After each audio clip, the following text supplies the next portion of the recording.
Bonjour et bienvenue à vous dans cette nouvelle vidéo. Nous allons voir aujourd'hui pourquoi nos ancêtres avaient beaucoup d'épouses. Pourquoi est-ce que nos ancêtres préféraient avoir plusieurs épouses que d'avoir une et de conjuguer l'amour du matin au soir, du 1er au 31. Mais pourquoi est-ce qu'ils avaient trouvé plutôt que c'était bien? Bon, ici, il faut comprendre que les gens agissent dans l'ordre de la nature. Ça veut donc dire que la nature étant toujours très intelligente, a su que pour certains besoins, il faut que la jante féminine soit supérieure en nombre par rapport à la jante masculine. Et si nous regardons selon les lois scientifiques de la ségrégation, on va voir que s'il y avait égalité en termes d'hommes, alors il devait avoir une guerre. Déjà que, admettons même qu'il y a eu cette égalité, mais que la guerre du genre fait en sorte que le genre féminin soit plus là.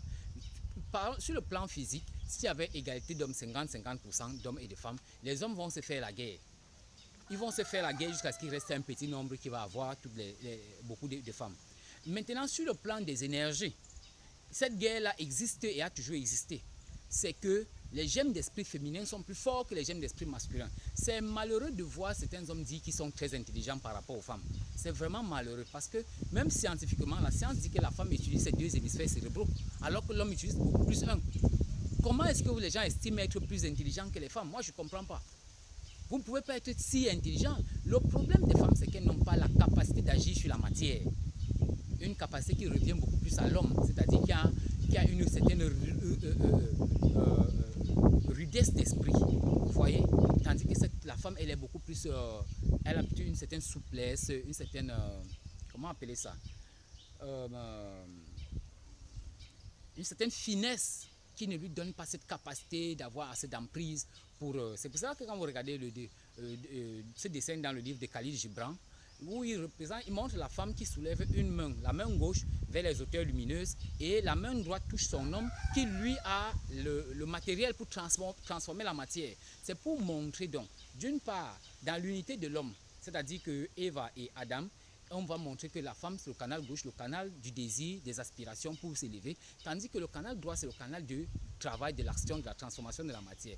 Mais également ces deux pôles étant beaucoup plus représentés dans l'un et dans l'autre, c'est-à-dire dans l'un plus que dans l'autre et donc conformément donc, au principe masculin et féminin.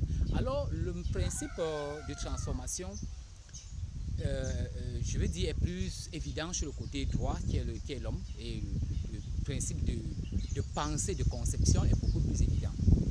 Voilà. Alors, de ce fait, les gens donc se retrouvent avec plus de femmes que d'hommes sur la terre. En fait, on se retrouve dans chaque société avec plus de femmes que d'hommes.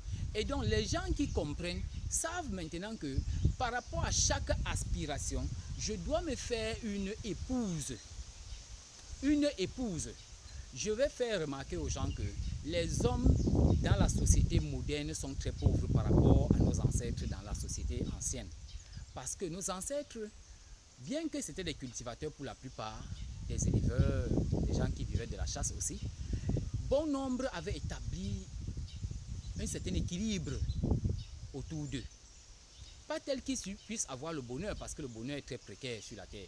Mais je veux dire qu'ils avaient un certain équilibre. Ils savaient que pour que je sois un meilleur chasseur, je dois avoir tel type de femme. Pour que j'ai des meilleures récoltes, je dois avoir tel autre type de femme. Pour que je sois un homme respecté dans la société. Mais je vais vous dire, il y a même une conjugaison des femmes qui fait en sorte que votre parole a de l'emprise sur les autres. Mais seulement, je ne sais pas s'il faut la dire dans le cadre de cette vidéo, puisque c'est une vidéo publique. Ceux qui viendront aux formations du yoga, je pourrais leur en parler. Alors, donc, il y a une certaine conjugaison même qui fait que votre parole, c'est-à-dire que l'homme qui veut que lorsqu'il va aller à un meeting politique parler, les gens vont directement gober sans trop réfléchir. Il y a une certaine conformation même des femmes qu'il doit encore respecter pour cela. Donc, dans d'autres pays, on appelle les femmes la Shakti, l'épouse, par observation du fait que le Saint-Esprit est l'épouse de Dieu, est l'aspect de Dieu. On dit que c'est la force agissant, n'est-ce pas, de Dieu. Et on dit donc que c'est sa puissance. Donc les gens aussi ont compris que en ayant différents types de femmes, on bénéficie de différents types de puissance en même temps. Donc chaque femme va apporter dans votre vie, à vous l'homme, une certaine qualité, une certaine capacité. Bien entendu, elle va aussi apporter certains défauts si vous ne savez pas l'aménager. C'est-à-dire que vous pouvez prendre le côté positif. Jusqu'à un certain moment. Quand maintenant c'est le côté négatif qui vient, sachez le gérer. Ne pensez pas qu'il n'y aura jamais de côté négatif. Il y a toujours ces pile et face. Côté positif, côté négatif. Mais vous n'avez pas besoin du côté négatif. Vous savez comment le gérer, n'est-ce pas? Vous ne jetez pas votre poule lorsqu'elle chie, mais vous êtes content lorsqu'elle pond des œufs. Donc quand elle chie, vous ramassez, vous partez, vous balayez la cour ou bien la ferme. Vous partez verser peut-être ce fumier dans le champ. Donc vous savez comment utiliser le côté négatif pour en tirer profit. C'est de la même façon qu'on gère une relation. C'est-à-dire que cette femme-là peut être votre porte-bonheur, elle peut être ceci. Mais le moment où elle n'est pas porte-bonheur dans une situation et qu'elle est porte-malheur, vous savez également être philosophe pour utiliser cela sans la nuire. Et vous connaissez maintenant, quand vous êtes conscient de ça, vous savez que si j'ai une femme comme ceci, je dois aussi l'entretenir comme cela. Cette science était donc connue à l'école sous l'arbre. Heureusement, nous sommes sous les arbres ici. Et donc, on peut également en profiter. Cette science était connue à l'école sous l'arbre. Et les hommes se partageaient ce type de connaissances. À savoir, une femme qui est née en telle saison est une femme qui a ce type de vertus. Une femme qui est née lorsqu'on récolte les arachides est différente de la femme qui est née lorsque c'est plutôt le pistache qu'on prend, est différente de celle qui est née lorsque, par exemple, on doit récolter, je ne sais pas, lorsqu'on fête par exemple les fêtes de ceci, cela. Donc, ils avaient tout ce type de zodiaque devant eux. Donc, nos ancêtres ne connaissaient pas les 12 signes astrologiques tels que les Européens, les Occidentaux ont assez travaillé pour les développer. Et ils ne connaissaient pas non plus tels que les Chinois l'ont, mais ils avaient leur façon d'observer. Ils savaient que c'est les Blancs qui sont venus nous dire qu'il y a 4 saisons. Saison sèche, saison de pluie, petite, grande saison, tout ça.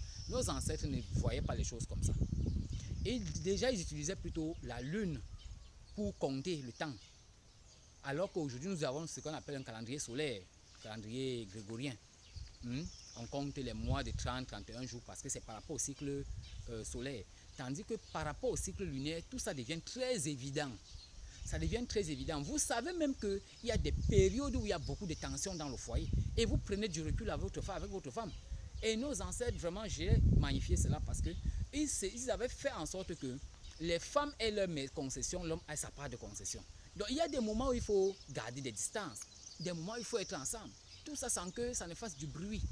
Mais les gens d'aujourd'hui très amoureux se retrouvent sous le même toit et ils ont tous les problèmes. Parce qu'ils ne savent même pas qu'il y a un temps même où l'homme peut faire 2-3 jours sans voir sa femme. Ils ne connaissent pas ça.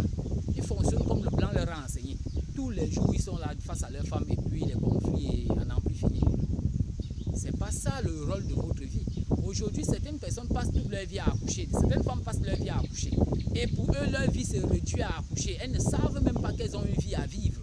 Elles ne savent pas qu'elles doivent se réaliser dans leur vie, dans leur existence. Elles savent qu'elles sont nées pour le mariage et puis elles passent leur vie à pondre, à se détruire. Bon, accoucher c'est bien, mais à un certain moment ça devient comme la ponte. Si vous voulez accoucher 12, je vois des femmes qui ont les 12, 18 enfants.